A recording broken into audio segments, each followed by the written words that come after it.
ஒரு கார்த்திகை மாத கருக்கிருட்டு. செங்கல்பட்டிலிருந்து படப்பிடிப்பை முடித்துக்கொண்டு எம்ஜிஆர் அவர்கள் நடுநிசி 12 மணி வாக்கில் காரில் வந்து கொண்டிருக்கிறார். கண் விழித்தவாறே தனது காரில் எம்ஜிஆர் அவர்கள் வந்து கொண்டிருந்த பொழுது வழியில் போலீஸ் உடையில் நின்ற ஒருவரை பார்க்கிறார். எம்ஜிஆர் அவர்களின் கார் அவரை கடந்து செல்கின்ற போது எம்ஜிஆர் அவர்களின் நெஞ்சில் பொறி தட்டுகிறது. ஆள் நடமாட்டமே இல்லாத இந்த அர்த்த ராத்திரியில் அந்த போலீஸ்காரர் பஸ்ஸுக்காக காத்து நிற்கிறார் என்பதை எம்ஜிஆர் அவர்கள் புரிந்து கொள்கிறார். உடனே தனது டிரைவரிடம் காரை நிறுத்த சொல்கிறார் எம்ஜிஆர். கார் பின்னோக்கி வருகிறது. போலீஸ்காரரின் அருகில் காரை நிறுத்தி கதவை திறந்து ஏறுங்கள், எங்கே போக வேண்டும் என்கிறார் எம்ஜிஆர். பரவாயில்லை, நான் பஸ்ஸிலே வந்து விடுகிறேன் என்கிறார் அந்த போலீஸ்காரர்.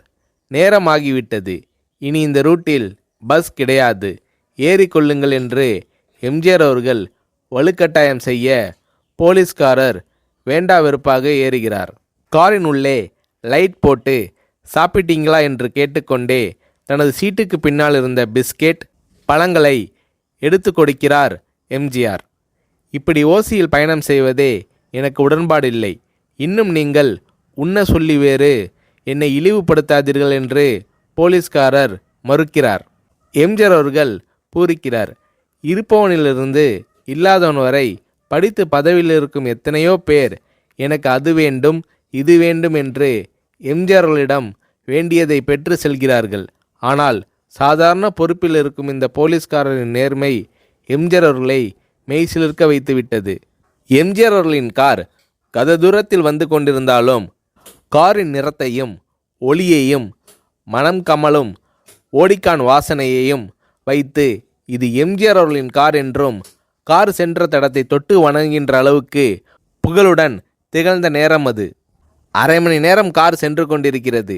ஆனால் அதுவரை எம்ஜிஆர் அவர்களை பற்றி பெரிதாக போற்றி புகழ்ந்து பேசாமல் அந்த போலீஸ்காரர் வந்ததே புரட்சித் தலைவர் எம்ஜிஆர் அவர்களுக்கு அந்த போலீஸ்காரர் மீது மரியாதையை கூடுதலாக்கியது. நான் தான் எம்ஜிஆர் என்கிறார் எம்ஜிஆர். கேள்விப்பட்டிருக்கிறேன் என்கிறார் அந்த போலீஸ்காரர். பொன்மனச்செம்மல் எம்ஜிஆர் அவர்களின் முகத்தில் கோபம் இல்லை, பதிலுக்கு பொன்முறுவல் மலர்கிறது. என் படங்களை பார்த்து இருக்கிறீர்களா என்று கேட்கிறார் எம்ஜிஆர். நான் சினிமாவே பார்ப்பதில்லை என்கிறார் அந்த போலீஸ்காரர். புரட்சித் தலைவர் எம்ஜிஆர் அவர்கள் இன்னும் பிரமிக்கிறார். இப்போது கார் சத்தத்தை தவிர ஒரே நிசப்தம். போலீஸ்காரர் தனது வீட்டிற்கு 1/2 கிலோமீட்டர் தூரத்திற்கு முன்பே காரை நிறுத்த சொல்லி இங்கேயே இறங்கிக் கொள்கிறேன் என்கிறார். ஏன், நீங்கள் குறிப்பிட்ட அந்த விலாசம் இன்னும் 1/2 கிலோமீட்டர் தூரம் இருக்கிறதே என்கிறார் எம்ஜிஆர். சாதாரண போலீஸ் உத்தியோகத்தில் இருக்கும் நான் காரில் வந்து இறங்கினால் என் வீட்டிற்கு அருகில் உள்ளவர்கள் என்னை தவறாக நினைத்து கொள்வார்கள். இதுவரை இப்படி நான் யார் காரிலும் ஓசியில் வந்து பழக்கமில்லை.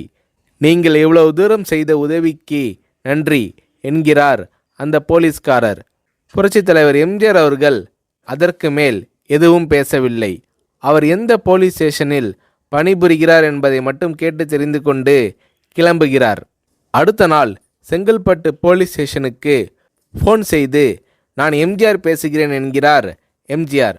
ஃபோனை எடுத்த டிஎஸ்பி உதறலோடும் உற்சாகத்தோடும் தலைவரே வணக்கம் என்கிறார்.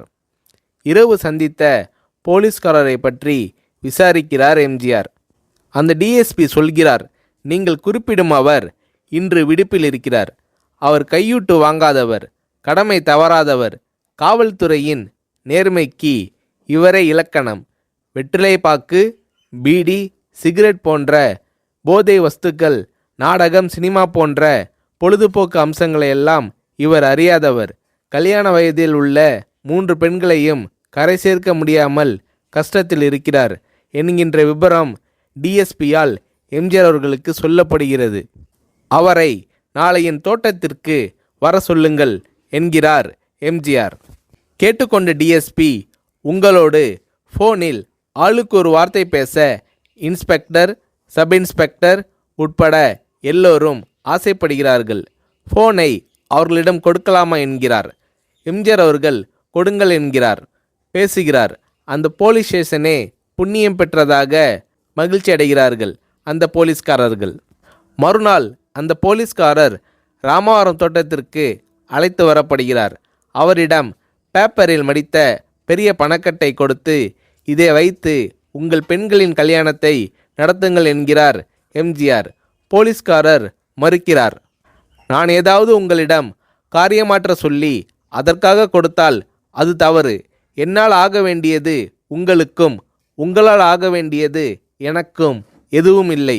நான் உங்கள் கூட பிறந்த ஒரு சகோதரனாக நினைத்து கொடுக்கிறேன், பெற்றுக்கொள்ளுங்கள் என்று சொன்ன பிறகு கேட்டும் கூட கிள்ளி கொடுக்காத கனவான்கள் வாழும் இந்த உலகில் ரோட்டில் நின்றவனை அழைத்து சென்று அள்ளி கொடுத்த எம்ஜிஆர் அவர்களின் கருணையில் நெகிழ்ந்து போய் பெற்றுக்கொள்கிறார் அந்த போலீஸ்காரர்.